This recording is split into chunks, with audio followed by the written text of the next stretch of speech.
அதே மாதிரி இப்போ நம்ம மீளாத விழாவை வந்து ரபியுல் அவல் பிறை 12 அன்னைக்கு தான் கொண்டாடுறோம். 12 அன்னைக்கு தான் கொண்டாடுறோம்.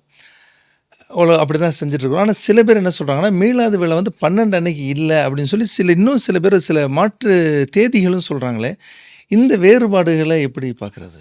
வேறுபாடு இருக்கே தான். ஏன்னா அந்த காலத்தில் துல்லியமாக இப்போ நம்ம நாளில் இருக்க அமைப்பில் அந்த நேரத்தை குறிப்பிடுதல், நாளை குறிப்பிடுதல், மாதத்தை குறிப்பிடுதல், வருடத்தை குறிப்பிடுதல், இதெல்லாம் அப்போ இல்லை அந்த காலத்தில். இப்போ நம்ம காலத்தில் இருக்கக்கூடிய ஒரு 90 வயசுக்காரவன்ட்ட கேளுங்க எப்போ பிறந்தீங்கன்னு தெரியாது. ஆமாம்.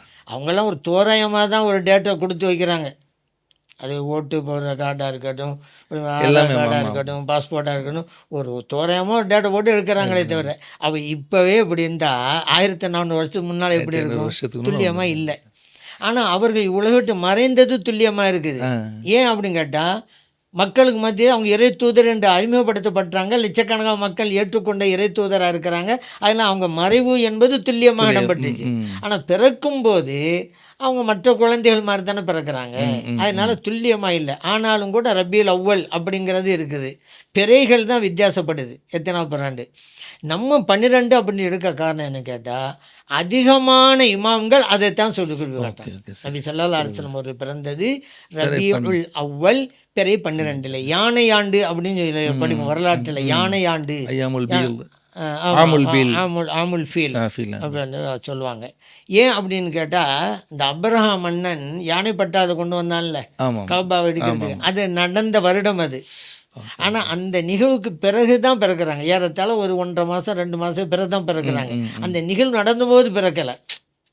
ஆமீனா ரலியல்லாஹு அவங்களோட வேற்றுக்குள்ளே தான் இருக்கிறாங்க. அந்த நிகழ்வு நடந்தபோது 1.5 மாதம் கழித்து ஏறத்தாழ வச்சு பிறக்கிறாங்க.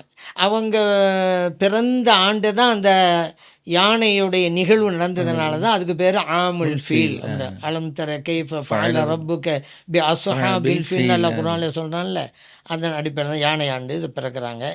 ரபியுல் அவ்வலில் பிறக்கிறாங்க. பிறை 12 பிறந்தார்கள் என்பது அதிகமான இமாம்கள். அது இப்போ அதிகமான இமாம்கள அதுக்கு ஆதாரம் வேணும்ல கேட்டால், ஹாக்கிம் ஹதீஸ் நூலான ஹாக்கிம் இருக்குதுல்ல, அதில் பிறை 12 இருக்குது.